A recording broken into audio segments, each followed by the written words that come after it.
storm.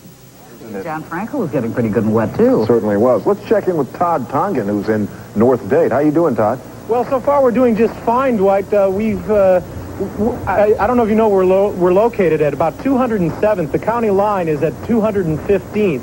And we just about 5 minutes ago experienced a very heavy downpour, and then it's let up. So the rains are coming in the waves, such as the wind was coming just about an hour ago. It's coming in waves. Right now it's just a light rainfall, but we are expecting, obviously, some more torrential downpours. Oddly enough, there was a restaurant, one of our engineers, as he was coming in to set up, stopped at a restaurant right on County Line Road that was open and for business. About 20 people are... Uh-oh. Well, we are taking a feed, obviously, and having some problems with it from WPLG in Miami. I'm not sure if it's because of the storm or because of other technical problems that we're experiencing some difficulty. But we're going to go to a tape from earlier in the hours before the storm and see how... 25.4. I've kind of approximated what the eye would look like here. If I can just get back to my moat here. Here we go. Whoops. Sorry.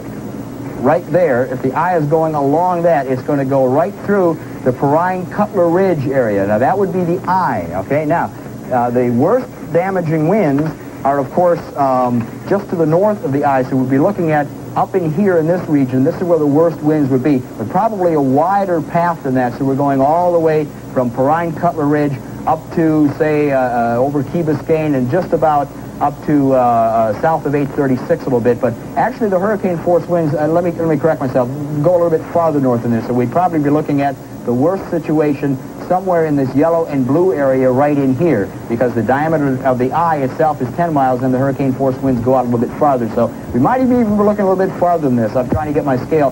Forgive me, I just made this map a little while ago and I'm trying to get my scale right here. So right now it looks like this would be the worst area right here with the winds over 100 miles per hour perhaps. And then we get up here, and we're talking about winds perhaps 90 miles per hour, and then dropping off rapidly as we go north into Broward County. So I'm going to keep updating this. And again, I'm not picking on that particular latitude, but that's where it is. It may change. It may go a little bit north, may go a little bit south. And I'll refine that technique a little bit more, too. But it looks like near the center and just to the north is the worst part. I'm not saying that Homestead and Florida City and Key Largo isn't going to feel it either, because they'll be getting some strong winds and possibly some hurricane force winds, too. But the strongest winds are going to be north of the center, it appears right now. All right, Don, thank you very much. And I am rejoined now by Ann Bishop. And Ann, right now, let's go out to Miami Beach where Louis Aguirre is standing by. And I think the weather is taking a turn for the worse, is it not, Louis? It certainly seems that way, Michael. It was shortly after midnight that I think we first started feeling the first effects of Andrew. The wind just started to pick up considerably. As does the surf. You can see the waves. I don't know if you can, Serge, can you pan over there and catch the pier over here at South Point Park? The waves just crashing onto that pier. I don't suspect it's going to be here after the storm, the full brunt of the storm hits. And the winds, we're told, are anywhere between 30 and 40 miles per hour. Those are tropical storm winds. And we can certainly and definitely feel that the rain is just starting to come down right now. Take a look at these palm trees over here. Look at what the wind is doing to that. Nasty weather. You wouldn't think anybody would want to be out in this weather. But we were just out on that pier, the same pier we were showing just a minute ago. And there are quite a few people gathered there, thrill seekers who want to see Andrew firsthand. Not a safe thing to do. We understand there are quite a few thrill seekers on the beach tonight who have not heeded those evacuation warnings. This is not a good place to be. As you can see, the wind is just starting to pick up even more and more as I'm talking to you right now. And and this isn't the worst of it. This is only the beginning. On that pier, if you can hear me, I know it's very noisy out there, but I've been out on that pier and on a very nice day, but when a little storm comes by, that is a wooden pier and it gets a little slippery. I'm sure that right now, with the wind pelting down and the winds, I'm sure that's pretty dangerous out there. Well, actually, the pier is the exterior of the pier. The exterior of the pier is wood, but there's concrete on there. It does get slippery, and there are rocks that try to protect it, but the waves are crashing up over the rocks and hitting the pier. So, yes, it is very dangerous, Michael. And as I said, there are a couple, at least 3 or 4 thrill seekers that have been out there waiting for Andrew to hit. Well, they may get a real thrill if they stay out there. I hope they don't. I said they may get a real thrill if they stay out there too long. Yeah, no thank you. I should say not. And you watch out for yourself too, Louis. Okay. Thank you. Louis Aguirre reporting live from South Miami Beach, where the weather, as we can see, is getting nasty. It's even nasty here. It's getting pretty nasty outside. It's raining and windy. Linda Hushin is standing by at the Broward Center, and she has a report for us. Linda? Well, I'm told, Ann, that about 21,000 people have now turned out to Broward shelters. They have room for 100,000 people. There are 37 shelters. 4 of them are no longer available. I'll tell you a little bit more about that a little later on. Of course, it does seem a little late to be turning out to a shelter, but they say they will keep the doors open for just as long as they can. So if you're a straggler and need to get over there, do it now. And this is what we found at a shelter that we visited a little bit earlier on tonight. We have just opened the food line. Whoever is not eating, please line up outside in the food line. Weather-wise, it might still be called the calm before the real storm, but shelter-wise, it's anything but calm. The people are not under control. They're out of control, most definitely. And that's what makes it so difficult, because everybody is doing their own thing, and everybody's getting angry. Well, maybe not everybody. Most are just trying to make the best of an uncomfortable and unfamiliar situation. I've never been through a hurricane, honey, and I am petrified of it. I said, let me get out of that house where I was in. I got to go to a shelter. I didn't care where, just so long as it was to a shelter where I'd be safe. And so much for those vacation plans. We were hoping to spend the time on the beach, sun, but didn't happen. Hasn't happened yet. Get yourself out of the house and to a shelter immediately. Volunteers and staffers at the Broward Emergency Operations Center are still urging more people to evacuate to shelters and still answering non-stop questions. They're getting a little bit more harried, a little bit more urgent now because we're getting really down to the nitty-gritty. They say the most anxious conversations are with the elderly. They like to give a very lengthy description of what they've done and how they've done it, and they want so badly to have someone say, you're going to be fine, nothing is going to happen to you. Now, the shelter that we showed you in that piece was at Dillard High School. That has now been evacuated because of structural problems. I was told earlier tonight there was some concern because part of that high school is under construction, and I suppose they felt that perhaps that wasn't the safest place to be. All of the people who were in there have now been taken to another shelter. 3 of them are filled to capacity now. You might want to make note of these. Deerfield Beach High School, Sheridan Hills Elementary School, and Sheridan Park Elementary. We're also hearing, Ann, about the first power outage up here in Fort Lauderdale. It is reported on Northwest 33rd Street, 2 blocks west of 441. We don't know very much about it right now or how much of an area that it is impacting at the moment. Well, it's probably wind damage would be my guess, Linda, because I don't think it's raining that hard in that area yet, although it is getting pretty nasty out. You know, it's interesting. You had told us in the beginning that they were repairing the roof at Dillard. I was surprised they had picked it for a shelter in the first place, because if it's not completed and you get strong winds, that roof's going to come right off. Well, exactly. And there had been some concern, and there was some doubt as to whether or not they were going to open Dillard High School at all as an evacuation center. At the last minute, they decided that they would go ahead and do it, and a great number of people turned out. There were more than 1,000 people there tonight.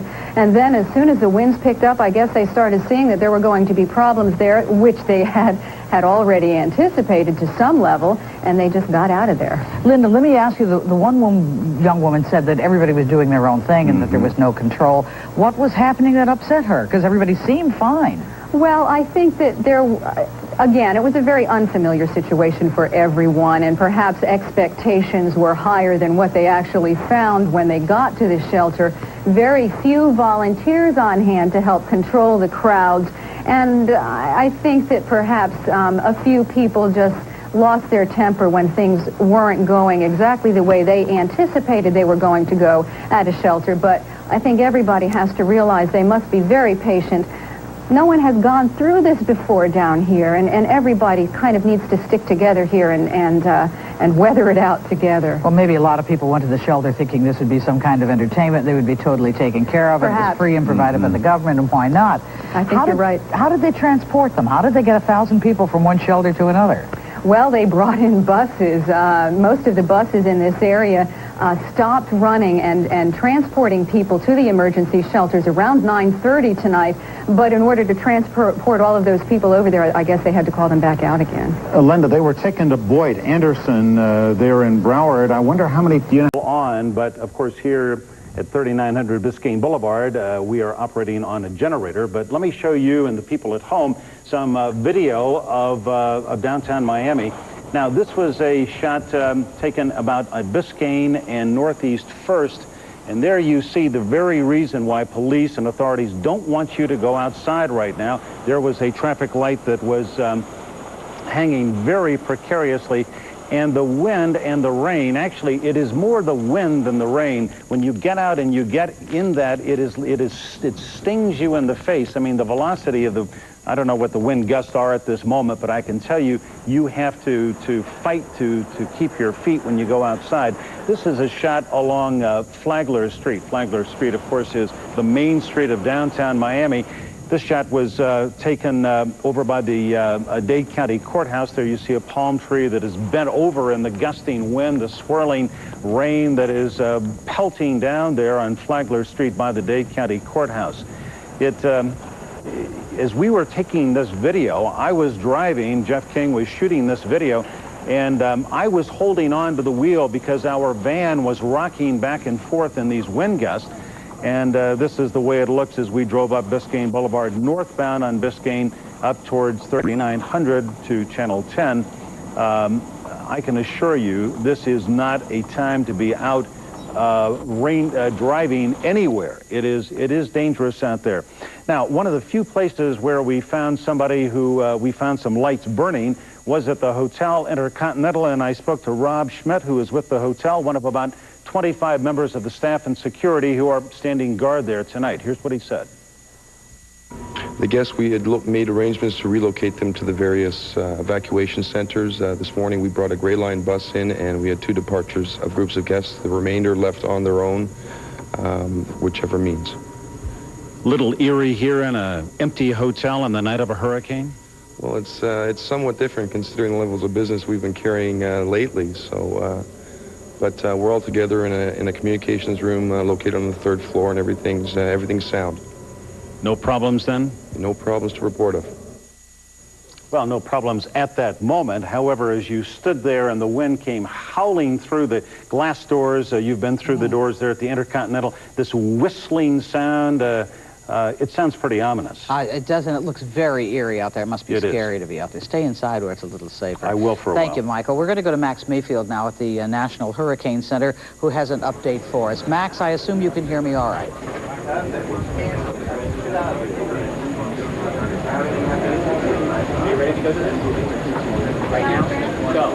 Hurricane Andrew is continuing on track. It's a little more than an hour away from landfall here in southern Dade County. The eye has opened up a little bit more. The winds are down category 3 to 4 now, but it's still maintaining its track headed for southern Dade County. All right, that's what we're getting from Max, and I think that you can see from those pictures exactly where it is. We're going now to the home of one of our producers, Arlene Ross, who is a producer here at Channel 10. Her home is in South Dade. Arlene, can you hear me all right? Yes, but just fine. Oh, good. Where are you located, Arlene? 147th Avenue, in between Kendall and Sunset. Uh-huh. How's the weather? It was always one of my favorite things to be nice and cozy inside my house with a nice rainstorm and a good book. I think I'm going to change my preferences. You can see those bands. You know, we've been looking at the radar and we've been looking at all the mock-ups on the computer, and we got used to the view of the bands of showers. And for a while there, up to about 20 minutes ago, there were definite lulls. And you would get some heavy rain, and then it would get absolutely dead quiet, then it would start up again.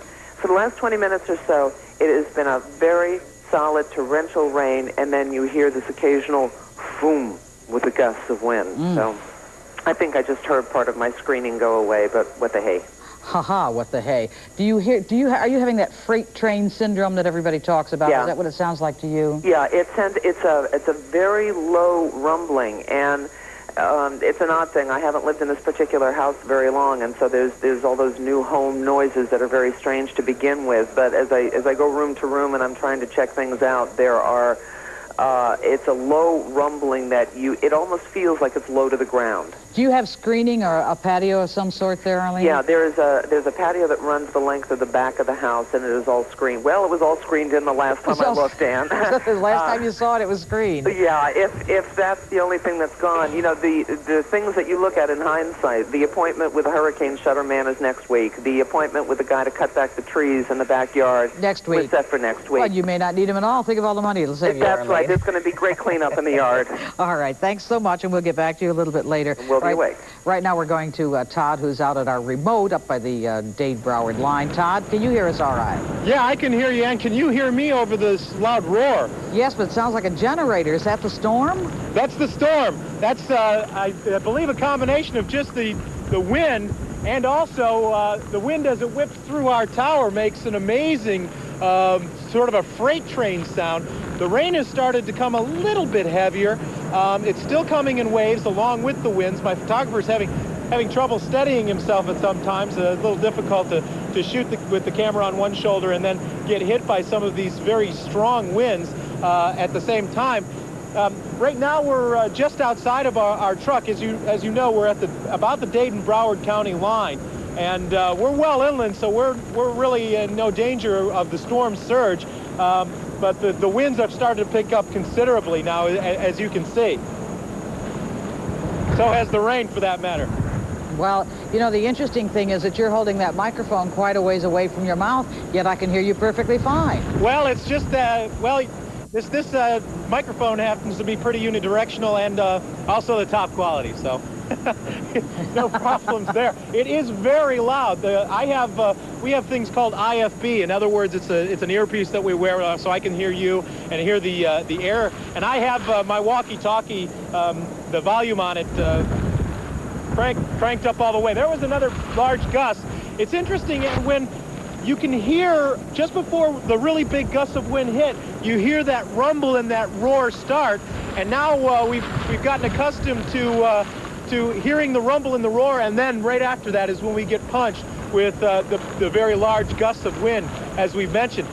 I don't know if you can see, we've just spin around quickly, and you can see well, there's Diane's back, but this is you can't see anything. No. There you go. There's our windshield wiper. Way to go, George. We're going to send it back to you, Ann. All right, Todd, thanks very much, and we're going to send it right over to Walter with the latest details on what's happening where. Walter?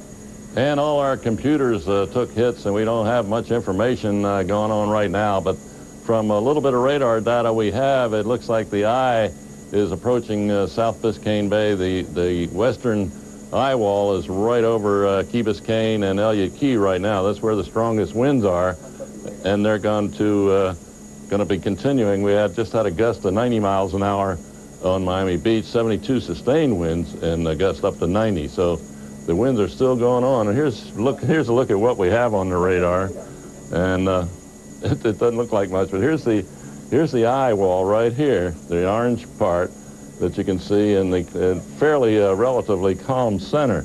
Now the northern edge of that eye wall is passing right into the Coral Gables area right now and over central Biscayne Bay, and it looks like it's going to move right across the state. It's picked up a little forward speed.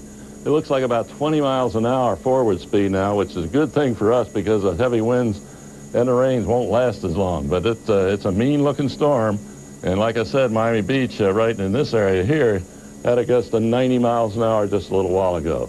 And as it traipses across South Florida, we'll try to keep you informed. We're trying to get our computers back, and right now I think we're